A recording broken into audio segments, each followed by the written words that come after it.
What's going on, guys? This is the Edge DFS. We are talking Showdown, the game that never happens. Ravens versus Steelers. This is Wednesday afternoon Showdown football. I don't know at this point, but it's going to happen hopefully today. We're recording this early Wednesday morning just to have the most up-to-date news for you guys. My name is Tyson Smith, joined by Ellie Hernandez. What's up, bro? How you doing? I'm doing pretty good, man. It's early for me, so I can only understand how early it is for you. But I'm glad that this game's finally going to happen. I guess it's, I think we're going to see the return of the RG3, which makes for some interesting football. Yeah. Maybe we'll get some. Never mind. I'm not going to make that joke. It's too early in the morning, and I don't know if we have enough of a fan base that understands who I am. But anyways, man, it's going to be fun. I'm looking forward to it. Assuming Roto Grinders or one of these sites can get the slate added to their site. Yeah, Roto Grinders doesn't have that up yet. Maybe it's in some sort of secret area because it's week 12 and a half or whatever it is. Fantasy Cruncher has it up, which is nice, so we can go through stuff there. But when we build, we'll just use the Draftkings app. Look, we broke this game down literally more than a week ago. We sat here last Tuesday before Thanksgiving and we broke this game down before shit hit the fan multiple times, which is pretty interesting. But hopefully this game will actually happen today. I think it will. But this is one of these situations where you're going to really need to be by your computer. It's 3:40 Eastern and it's 12:40 Pacific. I'm in the 12:40 range. It's around 7 a.m. for me now. So just be by your computer. If you're building multiple lineups, be ready for news. We have some stuff to talk about. We have a little bit of news this morning regarding Dobbins and Ingram. There's a report out there that's saying they may not play. We'll get into that in a minute. I mean, they may be active, but they may not get a lot of snaps. So we'll get into that in a minute. Let's look at the Vegas lines here. Looks like it's still projected to be, a blowout. In the NFL, a team that's favored by 10, that's quite a big gap there. This is a 42 total. I think it went up to a half point just now. I just looked. So it's a 42.5 total. But Pittsburgh is ready to win this game. I think they're going to win this game. I don't think there's any question about that, although this is a division game. Baltimore, I think, can play a little tougher than we think they can. This isn't the Broncos versus the Saints with no quarterback. Although that is a pretty difficult situation. I think the Baltimore Ravens could come out and put up a good fight, but I don't see them scoring much more than maybe 2 touchdowns max. Maybe get a couple of Justin Tucker kicks here.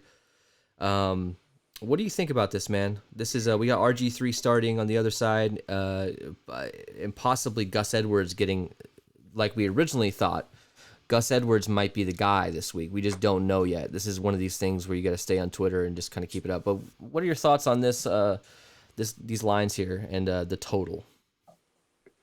So 2 things before I get into that. So I found all this shit on Roto Grinders. You need to go to NFL Week 12, and this applies to anybody who's struggling, just like we were to get to the Slate lineup HQ. You need to go to Week 12, and then it will give you the Baltimore slate. Oh, interesting. Yeah. That's a weird. So it's not DraftKings NFL; it's DraftKings Week 12. Interesting. Okay. Yeah, I don't know. And then I had to switch the projections to get the right stuff. But look, man. Again, this is a division rivalry. Pittsburgh's a really good team this year. It seems like Baltimore. They're still not bad. They're 6-4. I think. Excuse me. I think their defense can do enough to keep them competitive. I understand that Pittsburgh's been kind of explosive with the wide receiver core, but the defensive back core is what makes the Ravens secondary or defense strong. So I think it's kind of a 1v1 matchup, right? You're going to have the best part of the Steelers against the best part of the Ravens. and I think it can actually be a pretty decent game today. I think we're fine going with the low scoring side of things, but remember our RG3 is a better passer than Lamar Jackson. Yeah. So I think there's going to be different things that are going to open up different opportunities. I think it's going to be interesting, but again.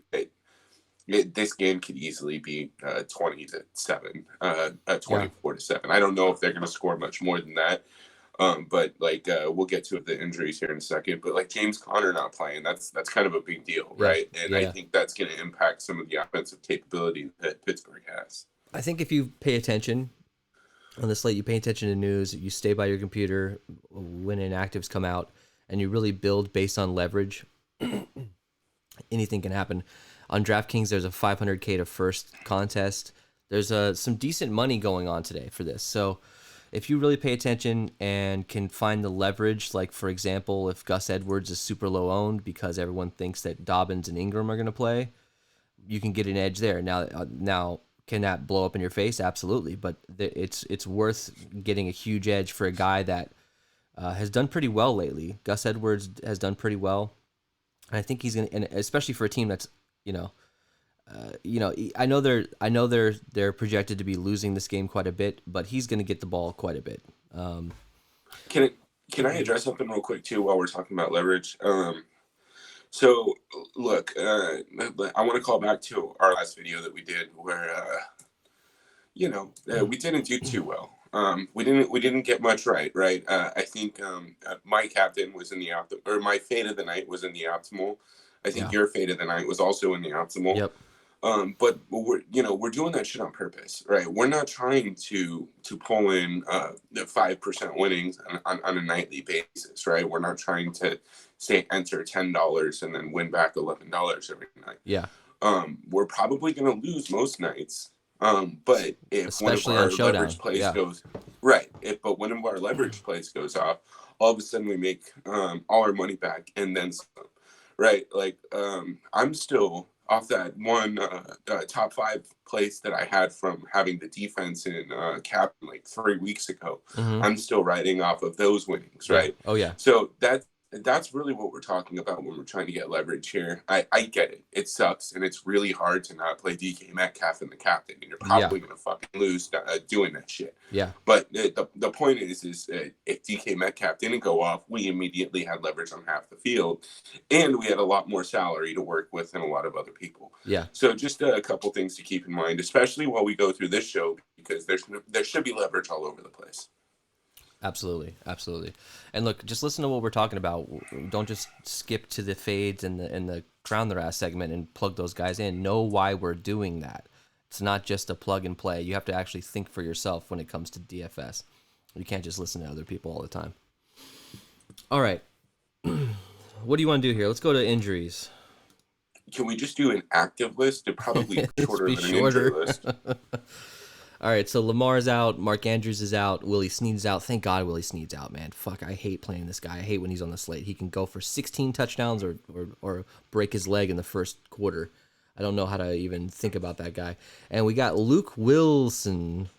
I don't even think he's in the player pool. You're gonna have to add him. He was just added to the DraftKings player pool last night. He was pulled up from the practice squad. He did play last week, I believe. This is They activated him? Yeah, this is literally your only active tight end at the moment. But here's the thing, he's questionable. So this is why you got to be chilling by your computer, be on Twitter.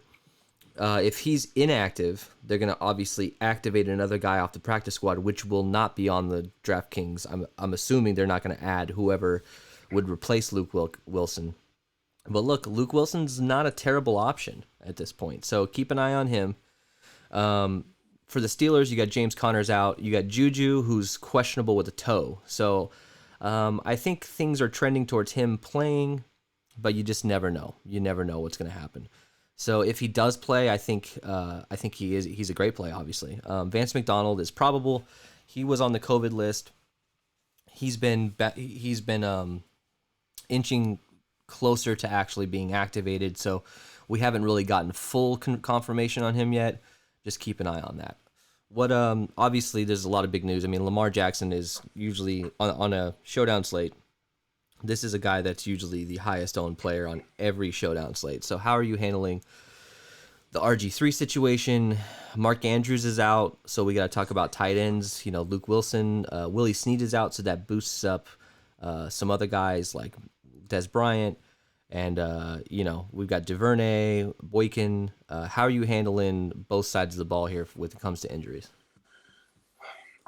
Honestly, I'm still not 100% sure. I think I'm going to be a little bit more spread out to kind of, I'm going to focus on kind of building a core here and then just jamming in some of these backups because it's really going to be interesting. Again, I don't know what's going to happen with Luke Wilson. He might get activated just because he has to, you know, do they have to have a tight end on their roster? Like, I think I don't this know, team man. probably does. I mean, the way they run their offense, they definitely need a one tight end at least. And to be fair, like, you know, Luke Wilson is kind of an interesting play given the fact it's not like this offensive playbook is just wide open. Yeah. They don't do much else other than, you know, they run 90% of the time and then throw in shitty situations where they shouldn't. So, like, I don't think that takes a lot for, you know, Luke Wilson to kind of learn that playbook. I think he'll be okay. Yeah. So he's an interesting play to me. But Willie Snead being out kind of, I think it actually kind of opens up guys like Devin DuVernay, which you're talking Yeah. about, right? Yeah. You know, I'm kind of excited I because I like think you're it. going to be able to get a little bit different there. Then of course the James Conner news is huge. Yeah, big time. But Juju, I think that's going to be very interesting too because I don't know. Other than the fact that I think he wants to play, I don't know if Omar Epps has much reason to play him. And guys, before you get too upset with me, Mike Tomlin looks just like Omar Epps, dude from House, Mike Epps. I don't know. It's like They yeah, look they look identical, basically. yeah. But anyways, and then Vance McDonald. I don't know, man. Like if I were the NFL, if somebody's reporting an illness, I don't give a shit if it's the flu. Like don't fucking come near my stadium. So like that'll be interesting. I bet his ownership's going to be super low, so Oh yeah. he might be an interesting play today. Yeah, exactly.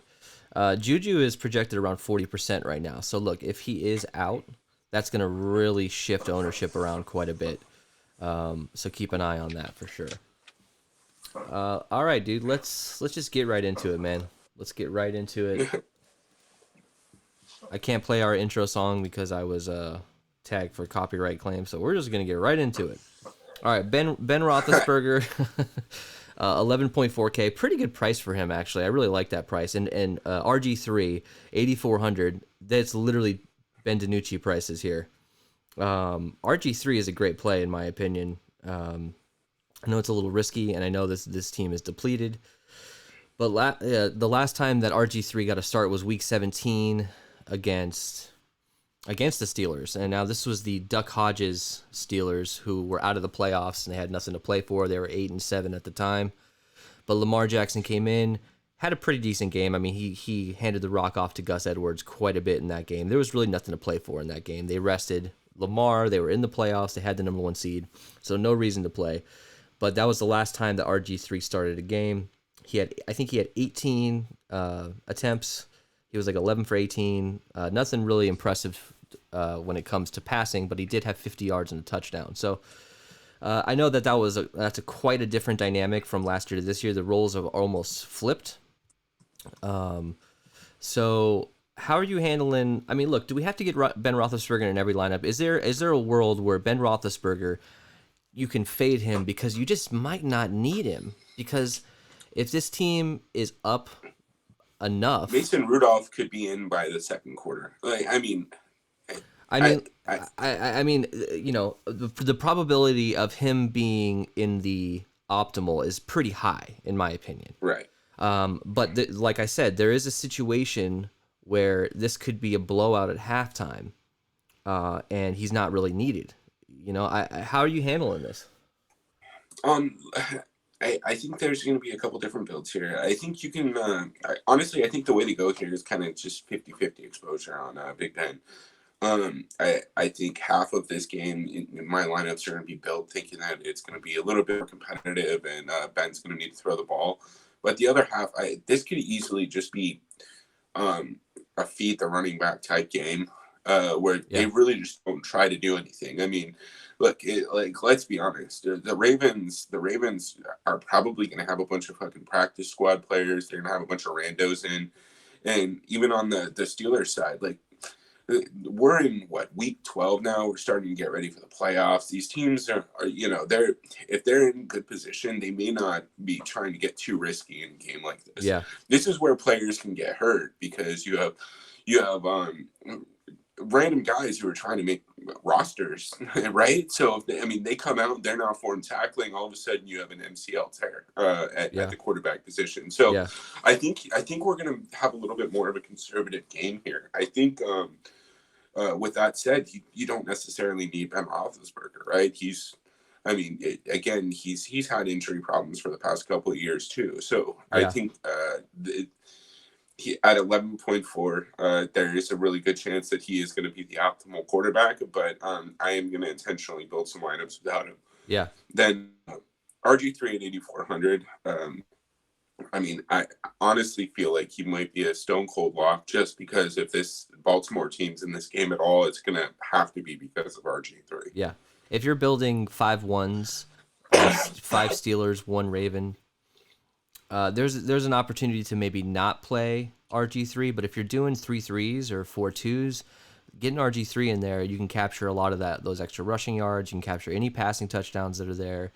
And look, the guy he's projected to be, where's he at? Around 30% owned.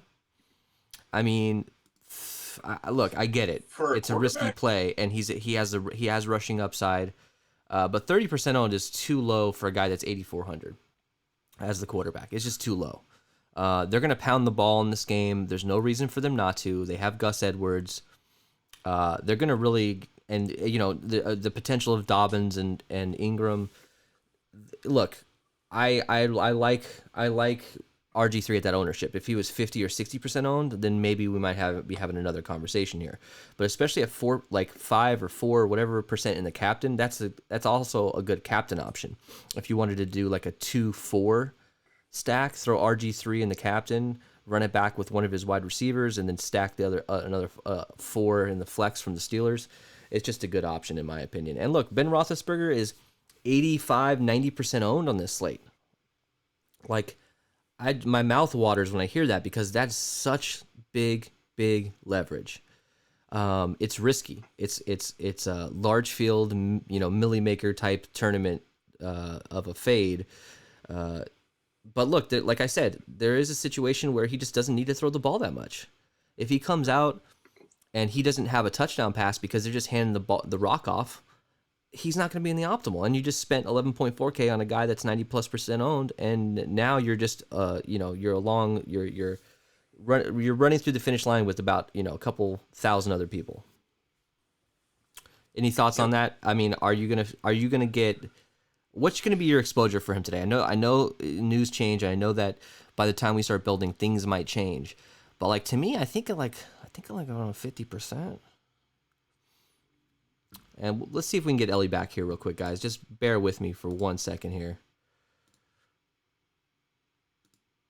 We'll get him back here. Stand by, guys. There he is. Yep, we got him back. Cool. Thanks, guys. So I got you. Yeah, I heard you at 50%. I'm with you on that, right? I think that's a great number to have Ben Roethlisberger at. Because, go half and half. I think Robert RG3 is going to be closer to 90% for me, 85%, just given his price. Excuse me. But I don't know. I can see there's more ways that Ben Roethlisberger doesn't get there than there is that he does. And at 85% ownership? Again, you don't have to get crazy fading him. You just fade him in twice as many lineups as a field, and all of a sudden you're in a better position than everyone else. It's all about your risk tolerance here, guys. If you're dropping your mortgage on this slate, don't fucking do that. Right. I'm not. Go play a cash double up, man. Don't do that. Yeah, exactly. Like, just it's about your tolerance, your risk tolerance here. I personally don't care if I lose half of my, if I can have enough leverage to get first place, if it increases my chances of hitting first place just by doing that, then I'm going to think about doing it every single time. All right, let's move over to running backs. So we're looking at running backs for the Steelers. This is an interesting situation here.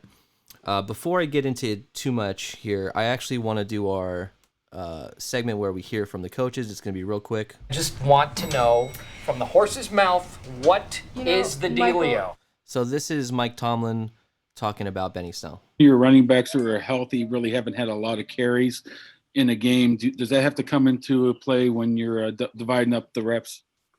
I have no reservation about Benny Snell as a featured runner. Simple as that. So, look, Benny Snell is going to be the guy.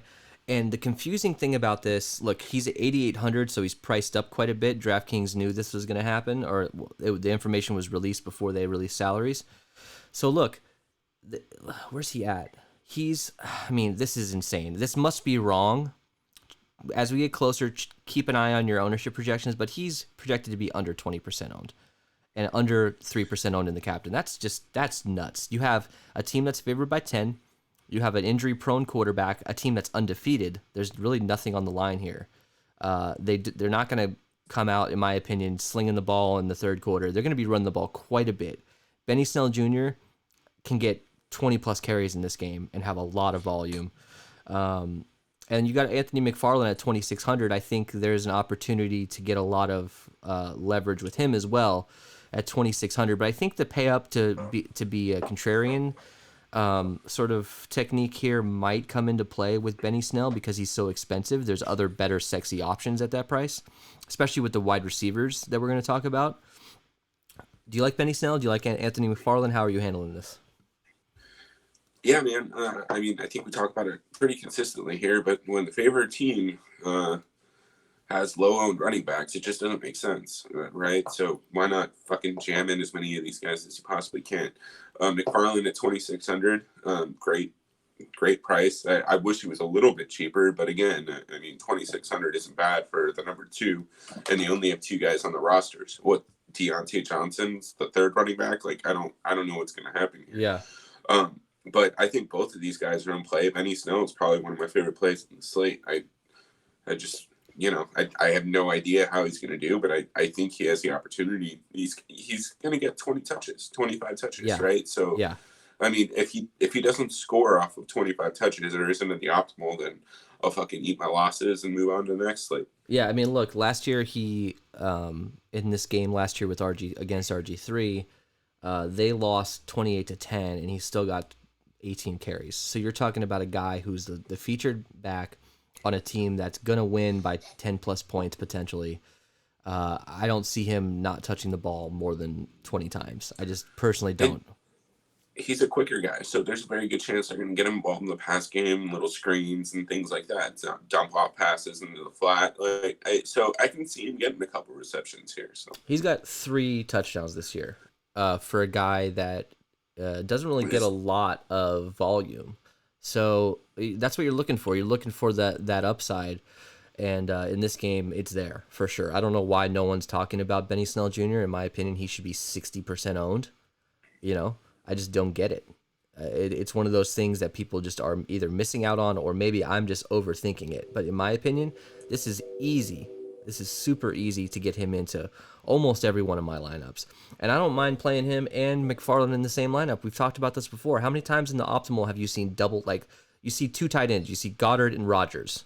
You see, you see Drake and Edmonds. You see, these are actual winning lineups that happen because of the game script. And in this situation, a team that's favored by 10, you don't necessarily need Ben Roethlisberger to throw the ball 30 times. They're going to hand this fucking ball off. It's cold as shit. It's going to be 30-something degrees. We don't have to worry about weather, thankfully.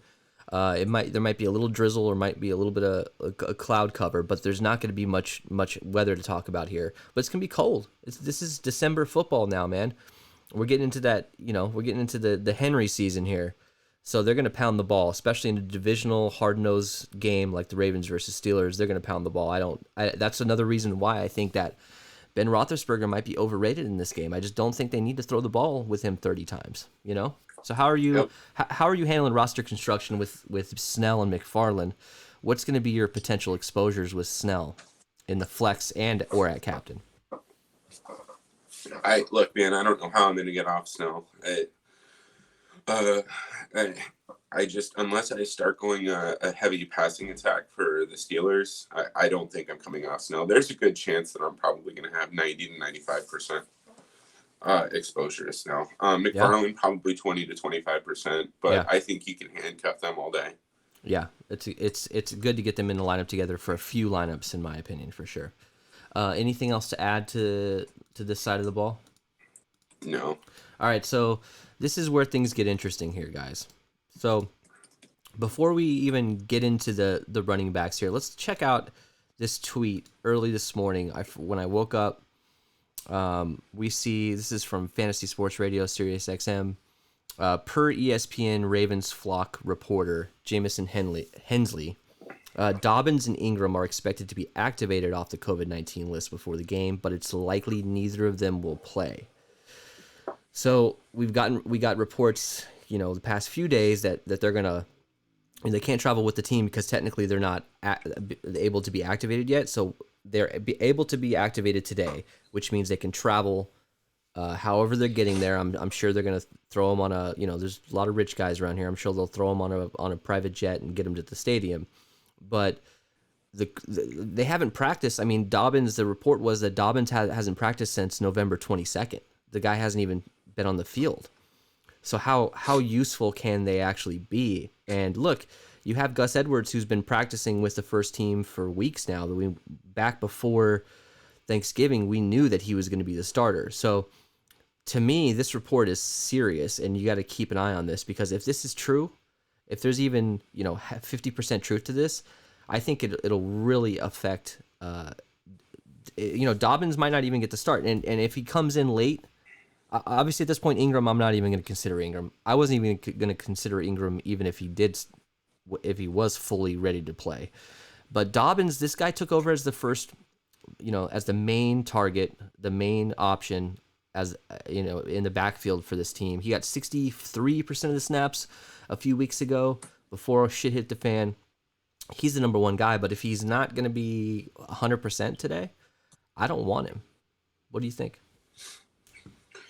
I really don't have any interest in J.K. Dobbins. I mean, regardless of whether or not, look, Dobbins and Ingram, if they are going to play, they have to travel today, right? Yeah. And I think that's kind of a big deal. I understand it's like an hour or two drive. It's kind of like the old high school days, right? Hop on a bus and then just drive to the game. But again, like you have the potential to miss walkthroughs. You haven't practiced in 2 weeks, right? Those things matter, especially when you're playing a 10-0 team. Yeah. I really don't think you need either of them in your lineups. And to be honest with you, I love Gus Edwards at 6,200. Oh yeah. Wasn't he more expensive the last time? Yeah, because wasn't he like 88. He was 8,800, and because he was the main guy, and there was no one else. There was what's his bucket? Was it Justice Hill? Justice Hill was the other option, and Justice Hill was like, I think, what was he, $200 or $800, something crazy like that when we broke it down last time, and we were like, man, Justice Hill is a great option. He's stupid cheap. Yeah, but Gus, I love Gus. I didn't love him last week when this game was going to be played, because he was just very expensive. But now I love him. He's $2,600 cheaper, and his ownership is going to be fucking low, bro.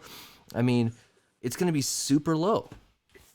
Let me just point something out real quick. Just based on the initial projections that are in the tool that I'm using, it looks like ownership is going to be heavily shifted to other positions. Yeah.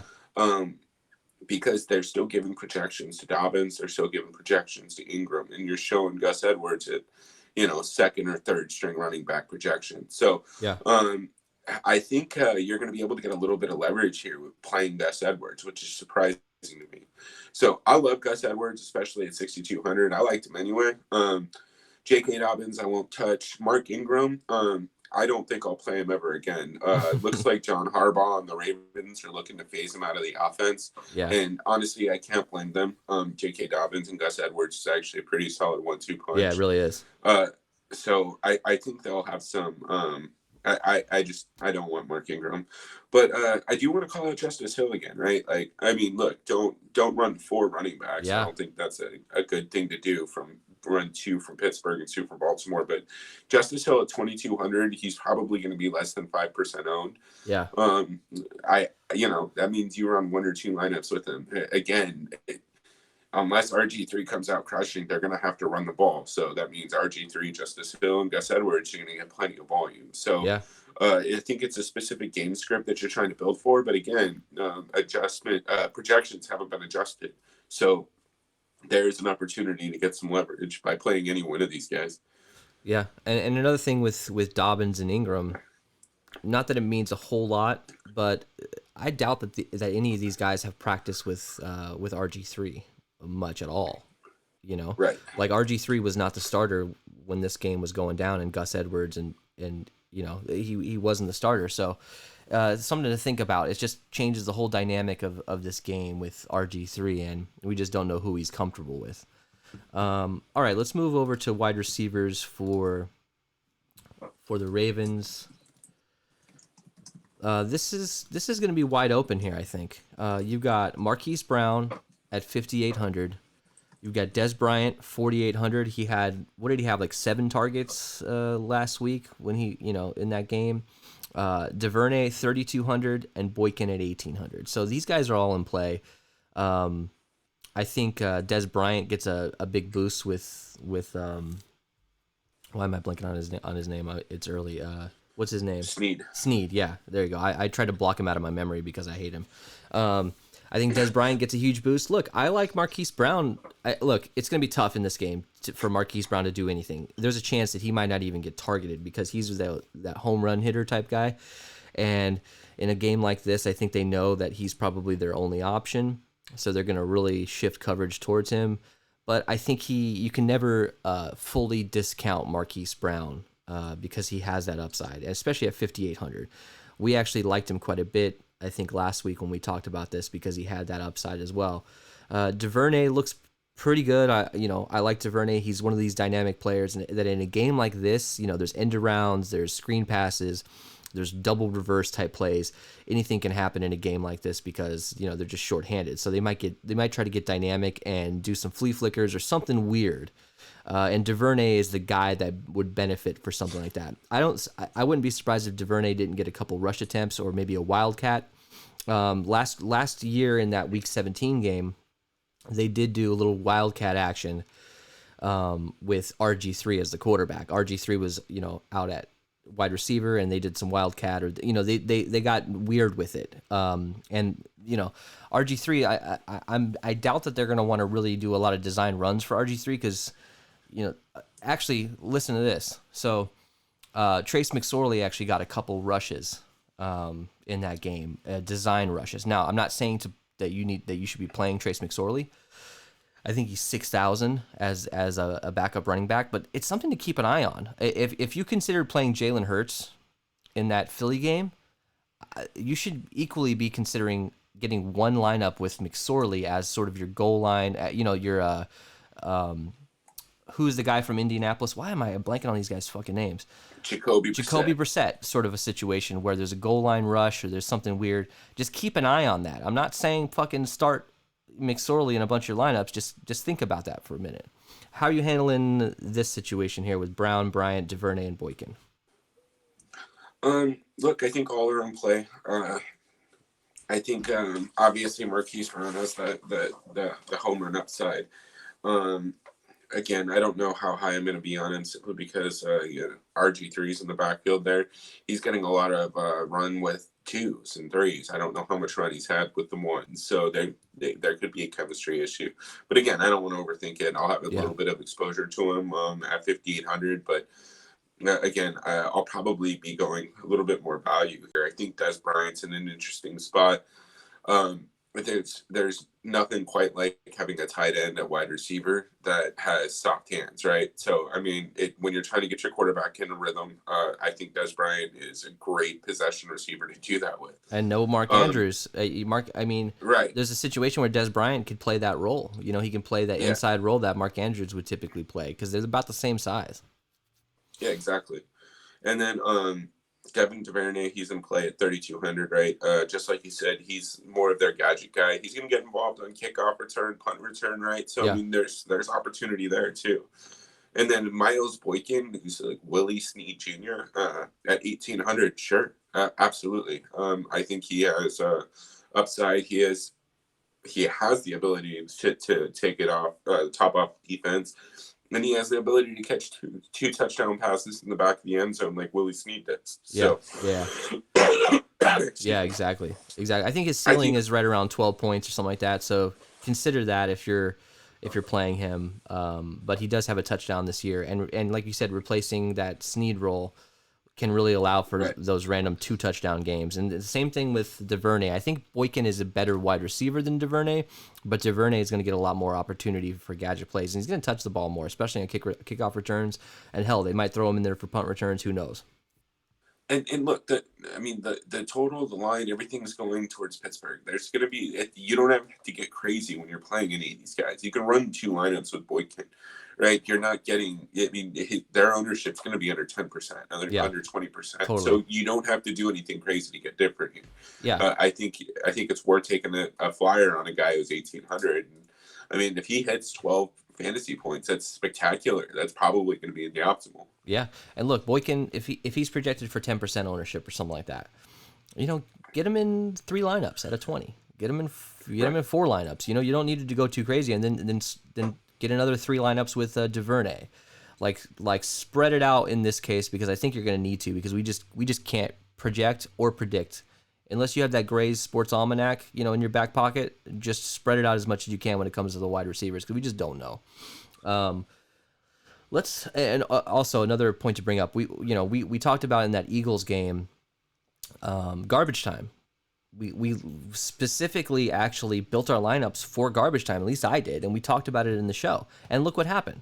You had tons of garbage time. I even talked about the fact that this game was going to be relatively close, maybe 2 scores. And, in that fourth quarter, they're going to get a bunch of garbage time receptions, which is exactly what happened. So this is a similar situation. If this team is losing, go ahead. Did you see that 500K bad beat? Yeah, I saw it. A guy bet $500,000 that who was it that Seattle would cover at -6.5. That 2-point conversion cost him a lot of money. That sucks. Sportsbooks won a lot of money on that one. Anyways, my point for bringing this up is a lot of shit can happen in garbage time, and just because you were super high on a player in the first half doesn't mean that they're either going to continue to do well or they're not going to do well in garbage time, especially in a game like this where anything can happen.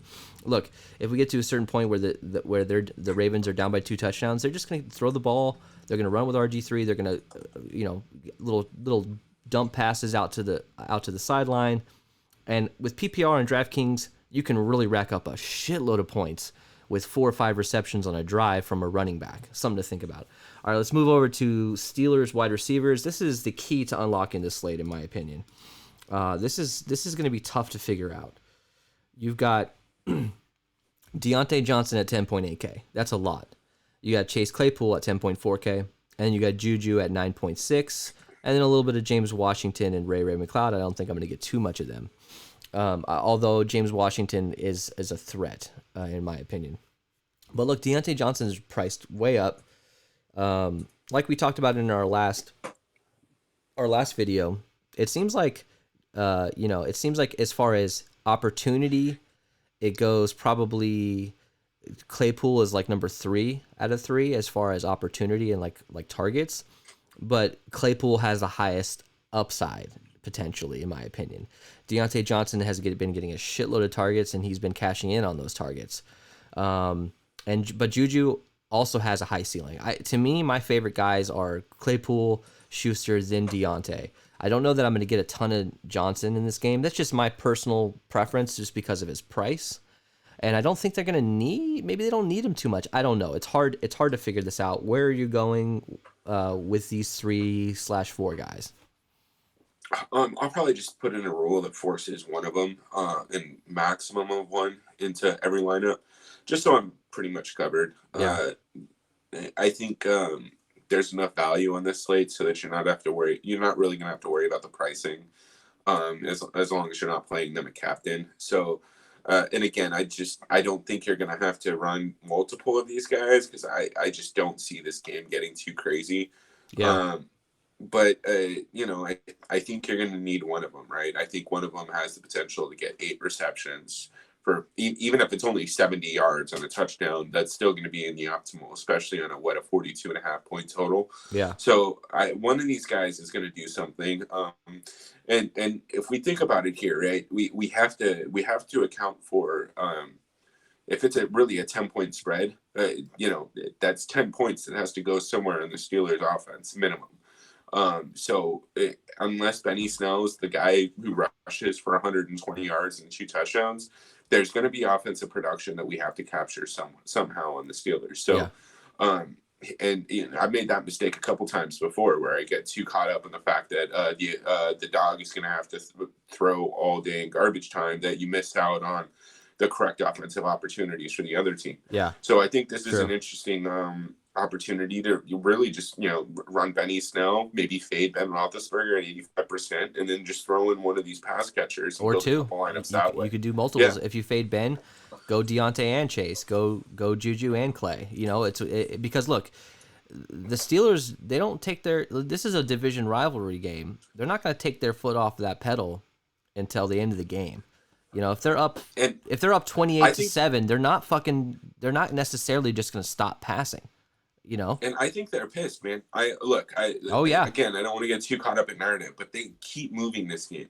Yeah. Like the NFL legit made the San Francisco 49ers play with a fucking practice squad. Yeah. Right. The Broncos played without a quarterback. Yeah. And I think I legitimately think Pittsburgh's annoyed that this game kept getting pushed back.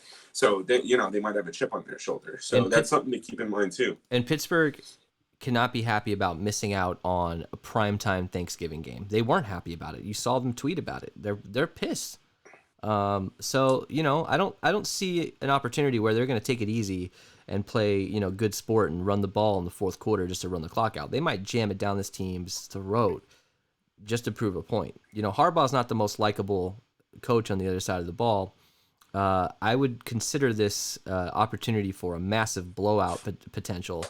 So look, we sort of contradict ourselves with Benny Snell saying he's going to get a lot of carries. Yes, I think he's going to get a lot of carries. But what I'm trying to say is it's not going to be in the fourth quarter with 7 minutes left. They're not necessarily going to run it on 3rd and 7. They're going to pass the ball. They're going to try to continue the drive, keep it going. That's what we're saying here. So Benny Snell's still a good option, but I think they're going to continue to pass the ball up until under 2 minutes when they can just sort of kneel the clock out. So look, when it comes to these guys, the last 4 weeks, Juju has gotten 82% of the snaps. Deontay has also gotten 82% of the snaps, and Claypool has gotten around 70%. So it's pretty close when it comes to that. Now, when it comes to red zone targets, Chase Claypool has 5 red zone targets over that time. Juju Smith has 6, and Deontay Johnson has only 1. So look, when they get in the red zone, they're targeting their big. They got Claypool, who's a great target. You can ISO him up on a corner, throw the ball up to him, and he'll most likely catch it. Those are guys, Claypool, it looks like he's trending down. Like I said, he's around 77% of the snaps. Doesn't mean he's not going to get opportunity, but Juju and Deontay seem to be on the field a lot more. So just keep that in mind. There's not a whole lot to talk about here because it's just hard to predict, in my opinion. All right, let's move over to tight ends for the Steelers. Before we forget, guys, throw us a like. We would really appreciate it. Helps us out a lot. Just one click of the button really helps us with the algorithm. Gets us in front of more viewers. We really appreciate it. Eric Ebron, 6,600. I love this guy. He's super dynamic. This is a total game where he can go off for 2 touchdowns. I can just feel it. I just feel the Eric Ebron. You got Vance McDonald at 400. If he's active, I think you should totally take a flyer on Vance McDonald, especially if he's under 5% owned.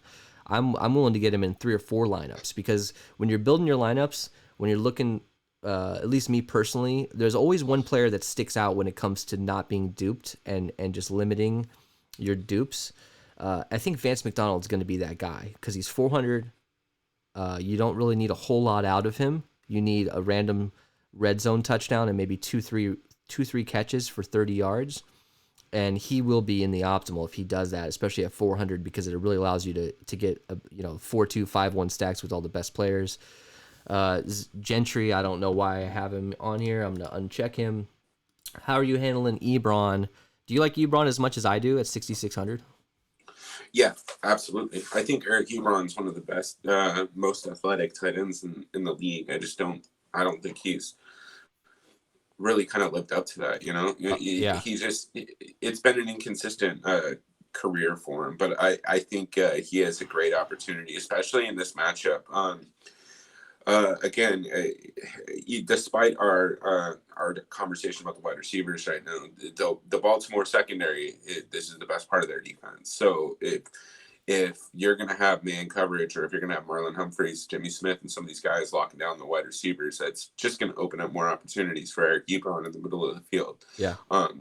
And I fully anticipate Pittsburgh to start using him as a decoy to start spreading out some of the safeties in the secondary a little bit, which means he could end up getting targets, right? And again, the thing about Eric Ebron is he has the ability to catch the ball and run up the field. He's a very athletic tight end. Yeah.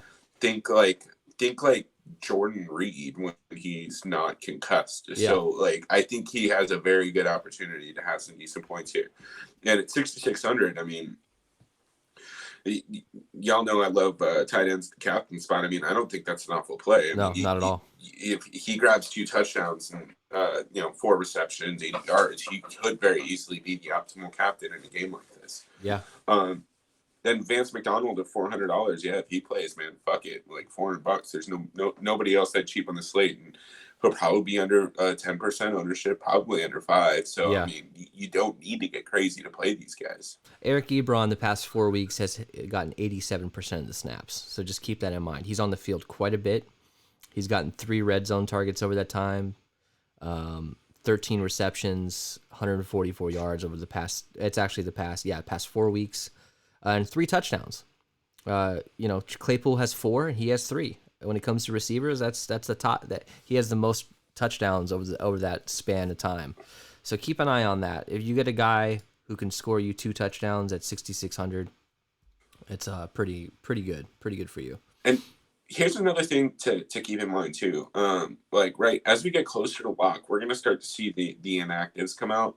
If Vance McDonald doesn't play and the Steelers only have 1 active tight end, remember that's going to impact their ability to run their two tight end sets where they're going to be running the ball, right? So that means you're going to be forced to have 3 wide receiver sets on the field. Yeah. So when you start seeing an active list like that, start adjusting your game script. I mean,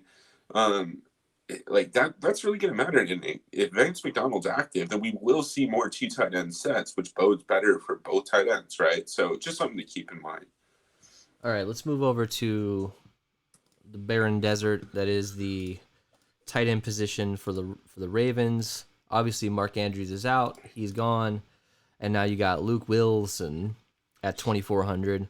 He's questionable, like we said, but I think Wilson's a good option. This offense likes to target their tight ends. We all know that Mark Andrews is one of the best tight ends in the league. He's also one of the most active tight ends in the league. He gets targets. He gets opportunity. Luke Wilson is not half the player that Mark Andrews is, obviously. Luke Wilson's more of a journeyman type guy. He played for Seattle on and off. Never was really a starter. He was sort of that number 2, number 3 kind of guy. So look, the ceiling is relatively low for Luke Wilson. 2,400. He's priced up a little bit higher than I would have liked. I mean, I think they did that because he has the potential to be the only tight end on the roster. But I would like to see him more around the 1,200 or 1,600 area. I think you can take a flyer on him because he is the starter, and you have RG3 out there needing a little bit of help. I don't think RG3 is able to sling the ball to Hollywood Brown as much as we'd want, especially with a good Steelers defense. So you might see some, a couple 10-yard receptions from Luke Wilson across the middle, maybe a random touchdown or something. I just don't see it, but it is possible.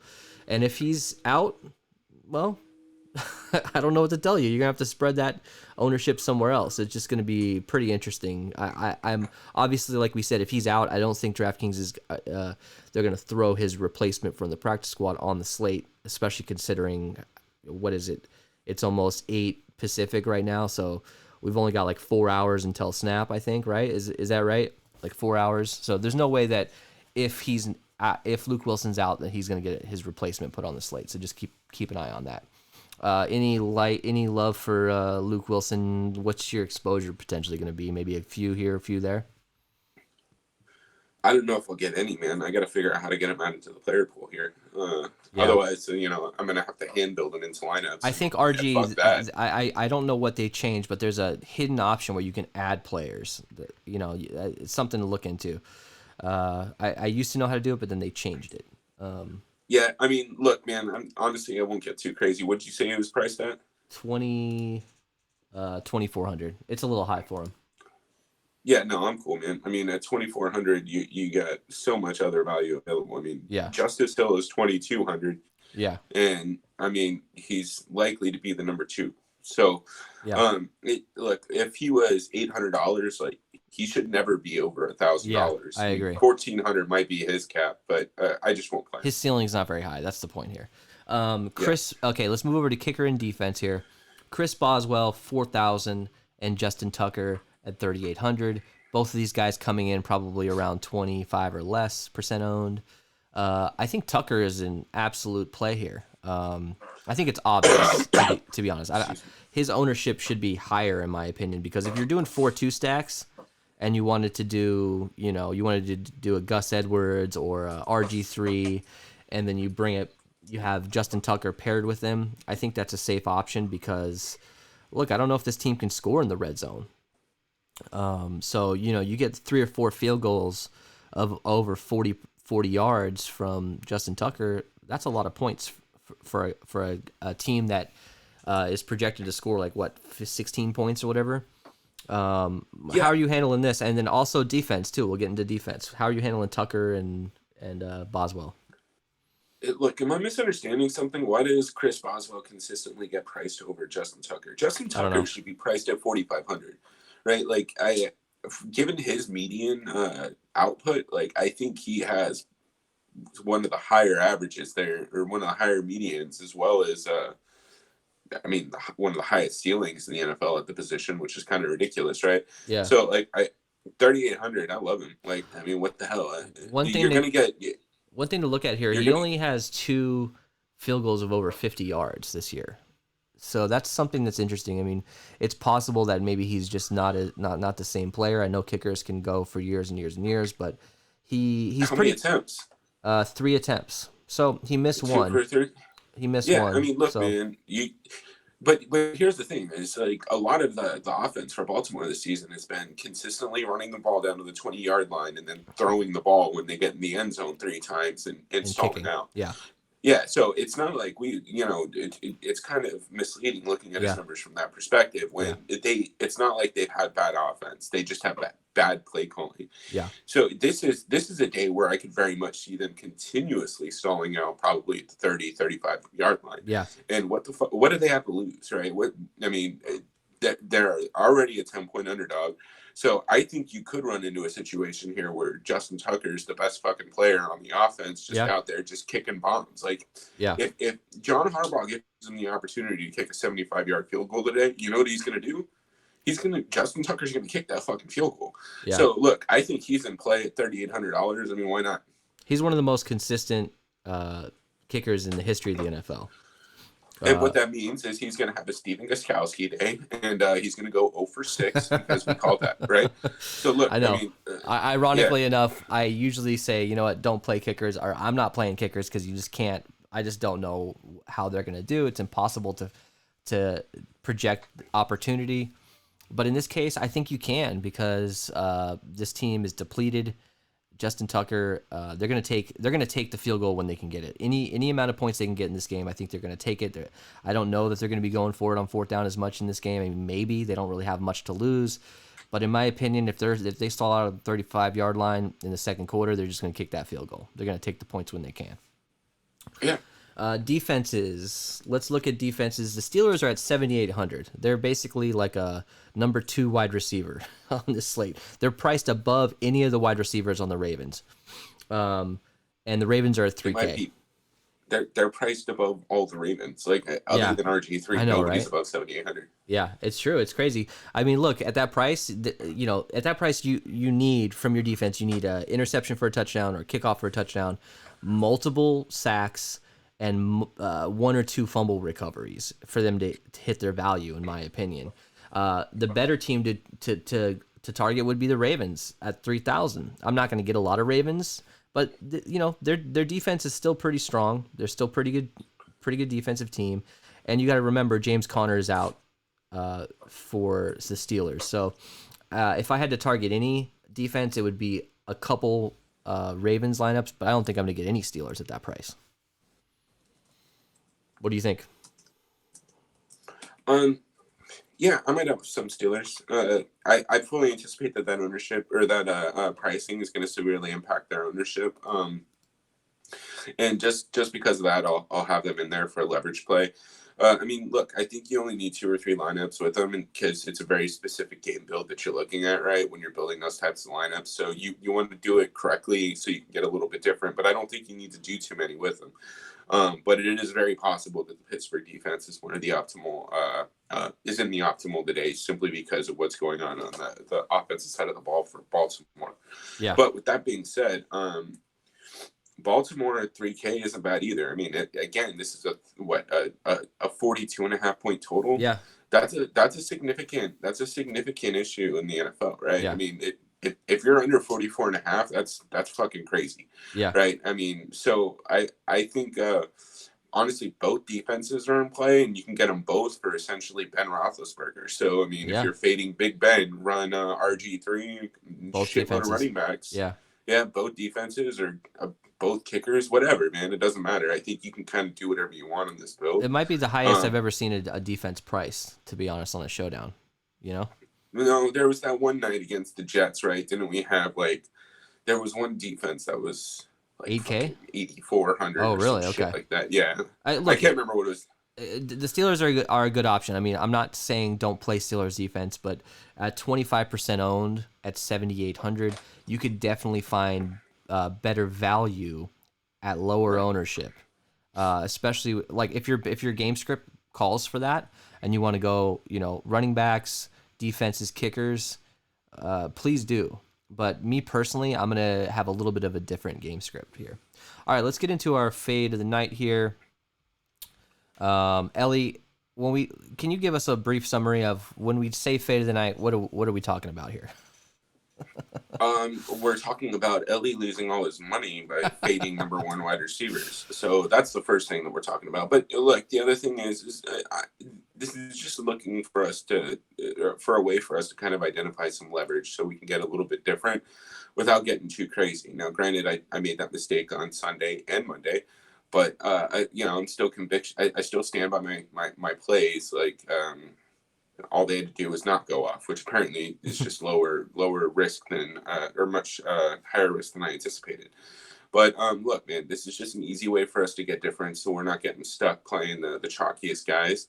But again, this is going to change based on ownership projections and based on line movement. If one of our fades is starting to come in at sub 15% ownership, that person might just move over to the captain of the night. So I don't know. It's something to keep in mind. All right, play the sound. What's your name? Tony! Fuck you, Tony! Who are we telling to fuck off today, Ellie? Tell me. Yeah, Hollywood Brown, man. I just don't know if that he has the chemistry with RG3, and I think RG3 is just going to be going a different direction. I think he's going to go a little bit more to Des Bryant, his tight end playing wide receiver in the slot, and I think that he's going to have a little bit more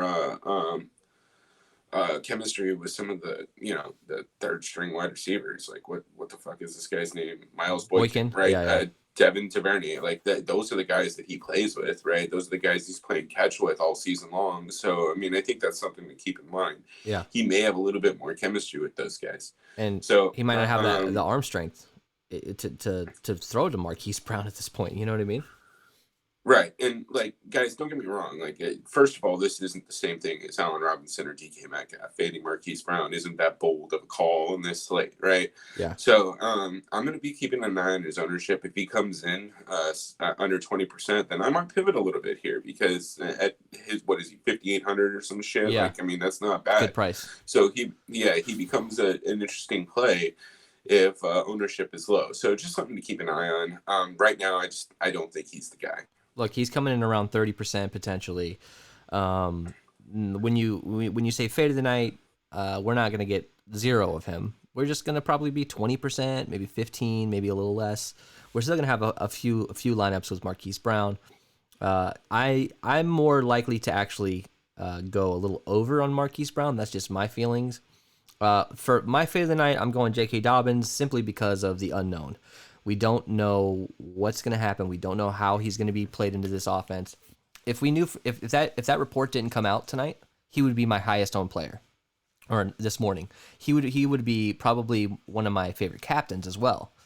But simply because we don't know if they're actually going to get any volume in this game, he might not even see the field. Maybe he gets 20 snaps. Maybe he gets 5 snaps. I just don't know. He hasn't practiced in weeks. He hasn't gotten any practice time with RG3. It's safe to say that by me fading J.K. Dobbins, I'm also going to fade Mark Ingram. I'm just not comfortable with it because you just don't know if they're even going to see the field. If I have 40% J.K. Dobbins and he doesn't touch the field, I'm going to be fucking pissed. So I'd rather just say, you know what, if he comes in and catches a touchdown pass and gets 10, 15 carries or something, okay, I can survive that. But what I can't survive is going with the field and him not seeing the field, especially. Yeah, I got shit to do today, man. Like, I can't sit around waiting to find out what happens with Dobbins. Yeah, especially look at 30+% owned. Like, no thanks. All right, let's move over to our Crown Their Ass segment.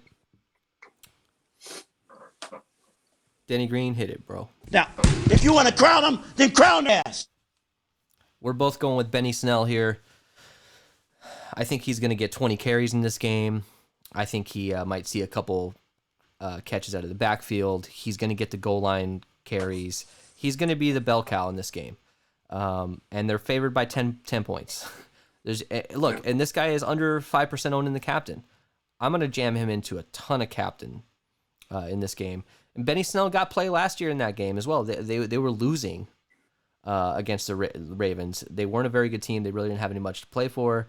I think in this case they do have something to play for, obviously, but they're 10-0. They don't need to cause any injuries. They're just going to hand the ball off to Benny Snell quite a bit. What are your thoughts on Benny Snell? Why did you choose him?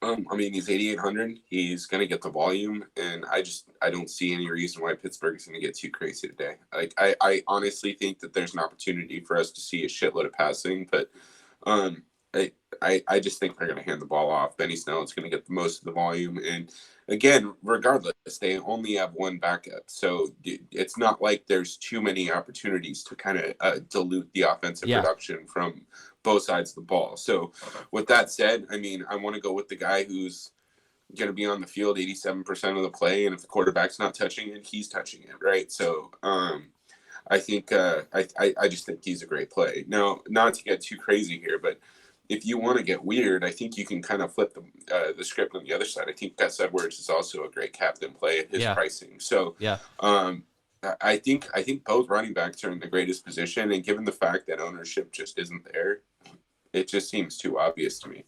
I also like RG3 at captain in a couple lineups because I'd rather get him in a handful of captain positions just because he could go off. He could actually outscore Ben Roethlisberger in this game simply because Ben Roethlisberger might not be needed. That's just a simple fact. There's no. I don't see a situation where Roethlisberger throws more than 30 times in this game. I just don't see it. Could it happen? Yes, obviously. The probability of Roethlisberger being in the optimal is very high, and he might be the optimal captain. But at coming in around 25 to 30% in the captain ownership for Ben Roethlisberger, it's going to be very, very, very, very difficult to be different.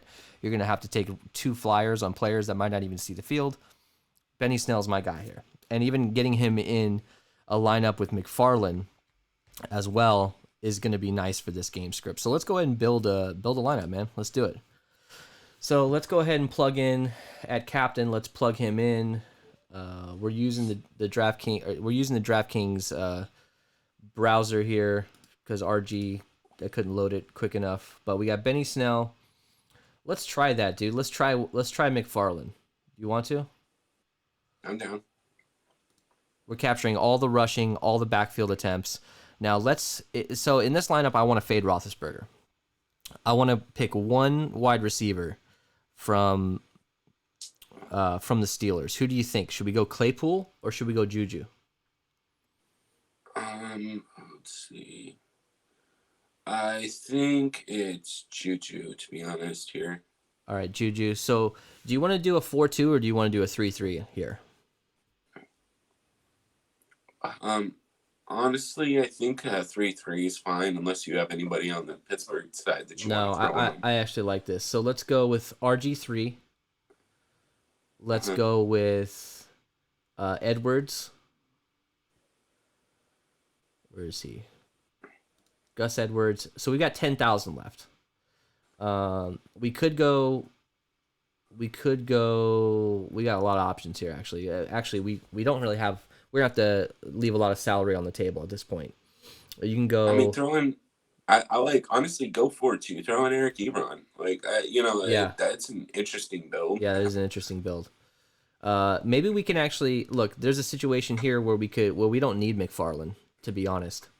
Yeah, I like this. Let's switch McFarland out. We've got 6,000 left. We could go Marquise. We could go Des Bryant. Let's throw Marquise Brown in here for this. So you got Benny Snell. This is a 3-3. This is pretty nice, actually. You got Benny Snell. You got Juju Smith-Schuster and Eric Ebron. Run back with Marquise Brown, Griffin, and Edwards. You're capturing a lot of the offense. Obviously, no Ben Roethlisberger here, so it's a little risky. This is a large field tournament play for sure. Do you want to try another lineup here? Yeah, man. Let's do it. All right, so let's try another captain here. I know we both settled on Benny Snell. I like Benny Snell. I think there's a lot of options. Like, as you can tell, there's a ton of value. You can get a ton of players in here. But let's who's go the with... lowest owned captain on who's the lowest projected owned captain for wide receiver on Pittsburgh? They're all in the top 4. So Juju is under 10%. The rest of them are over 10. So let's go Juju. Oh. Yeah, let's do it. You know what? Let's go Ebron. I want to go Ebron. I'm okay with that. I like Ebron because of his price. So in this case, let's go heavy. Let's go passing attack. Let's get Big Ben in, and then let's get Claypool in. I agree. So you got Ebron, Ben, Claypool. We got to get Benny Snell in as well. Or let's see, what does that leave us? 40 something. Okay, so let's put McFarland in this lineup. I think that's a really good play here. So McFarland, you're capturing all the receptions, or a large portion of the receptions here. You're going to be spread out quite a bit. Let's get 2 Ravens players. How do you want to handle the Ravens players? Do we have to have RG3 in this lineup? Yeah, I think so. I mean, look, I just don't know if we're going to get anybody else. You know what I mean? Here, look, this is probably the safest bet here. You got RG3, Gus Edwards, and then 4 Pittsburgh players. Mm-hmm. Eric Ebron's going to be super low owned. That makes you different, but you also can go with some of the best plays on the entire slate. The only guy you're really punting at here is McFarland, and I wouldn't even consider that a punt because he's number two running back on a team that's favored by 10 points. I actually like this lineup a lot more than our previous one, our Benny Snell Jr. lineup. So it's something to keep in mind, and just hand build a couple lineups and get a feel for it. And then when you get into the optimizer, whatever that optimizer is, then you can kind of target your favorite captain choice. But I really like this lineup for sure. How much salary is left on that one? 1,100. 1,100. Okay. Yeah, there's not a whole lot to get to. Also, don't be afraid to, if your captain is, a Ravens player, don't be afraid to get a, if RG3 is in your lineup, don't be afraid to get Steelers defense. It's not that big of a deal. It's not really as big of a deal as a main slate, obviously. RG3 throws an interception for a touchdown. It's only -1 point to RG3, and you get 6 for the defense. So it's not really a huge deal. All right, man. So any final thoughts here? I want to get this wrapped up quick so we can get this uploaded and get a premiere it live. Any final thoughts? What are your thoughts on the final score in this game? I think it's going to be 24-12, Pittsburgh. But no final thoughts, man. I think it's going to be an interesting game. I'll be able to watch it on my conference calls today and pretend like I'm working. So I know, I'm right? for that. That's awesome. I'm gonna go 30 to 17, and it's not gonna be close. It's just gonna be one of these situations where they score a garbage time touchdown with less than 3 minutes. Maybe they try an onside kick, whatever it is. So. Thank you guys for watching. This is Wednesday afternoon football. Give us a like, subscribe. We'll see you guys for Sunday Night Football. We don't have a game this Thursday, so we'll see you for Sunday Night Football. Thanks a lot, guys.